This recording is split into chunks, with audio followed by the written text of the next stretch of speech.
আমি রমজান মাসে দিনের বেলায় আমার স্ত্রীর সাথে ফিজিক্যাল ইন্টিমেসিতে চলে গেছে ভুল করে ফেলছি। আমরা জানি যে রমাদানে আমরা কিছু কাজ করতে পারি না।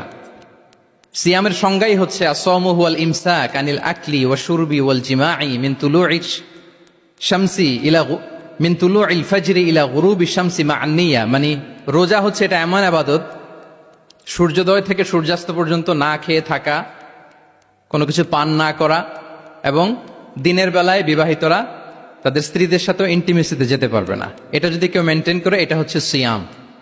তো সাহাবী বলে, ইয়া রাসূলুল্লাহ, আমি তো শেষ, আমি তো দিনের বেলা ভুল করে ফেলছি, আমি তো আমার স্ত্রীর সাথে মেলামেশা করে ফেলছি, এখন কি করব?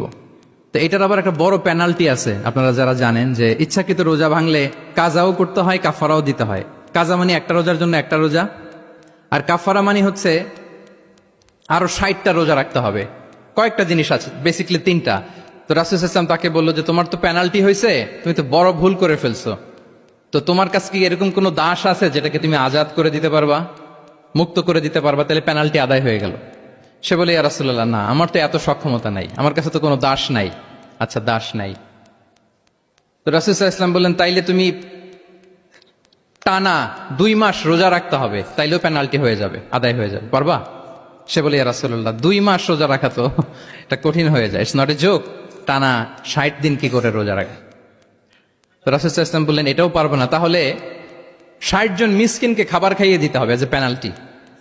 এটা বড় অন্যায় করে ফেলছো, 60 জন মিসকিনকে খাবার খাওয়াবে, এটা পারবা? সে বলে, ইয়া রাসূলুল্লাহ, এটাও পারবো না। তাহলে কয়টা অপশন দিয়েছিলেন রাসূল সাল্লাল্লাহু আলাইহি ওয়াসাল্লাম? আওয়াজ করে বলেন তো কয়টা?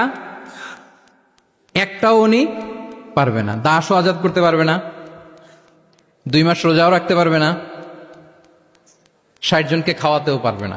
তো রাসূল সাল্লাল্লাহু আলাইহি ওয়াসাল্লাম বললেন, কিছুই যখন পারবে না, কি আর করা, যাও একটু অপেক্ষা করো, দেখি কি করা যায় তোমাকে নিয়ে। তো রাসূল সাল্লাল্লাহু আলাইহি ওয়াসাল্লাম অন্যান্যদের প্রশ্নের উত্তর দিচ্ছিলেন, সময় যাচ্ছে, হঠাৎ করে রাসূল সাল্লাল্লাহু আলাইহি ওয়াসাল্লামের দরবারে 1 ঝুড়ি সাদাকার খেজুর আসলো, 1 ঝুড়ি।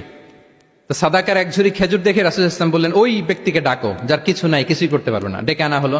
রাসূল সাল্লাল্লাহু আলাইহি ওয়াসাল্লাম বললেন, যাও, তুমি তো কিছুই করতে পারবে না, এই 1 ঝুড়ি চ্যারিটির খেজুর, সাদাকার খেজুর তুমি গরিবদের মাঝে বিতরণ করে দাও, তাসাদ্দাক বিহা, এটা বিতরণ করে দাও, তাইলে আশা করি আল্লাহ তোমাকে মাফ করবে।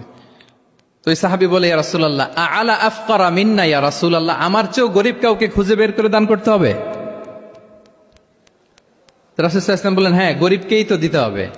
তো উনি বললেন যে, রাসূলুল্লাহ, পুরো মদিনার তল্লাটে আমার চাইতে গরিব কেউ আর নাই, আমি সবচাইতে গরিব। ফাদাহিকা রাসূলুল্লাহ হাত্তা বাদাত আনিয়া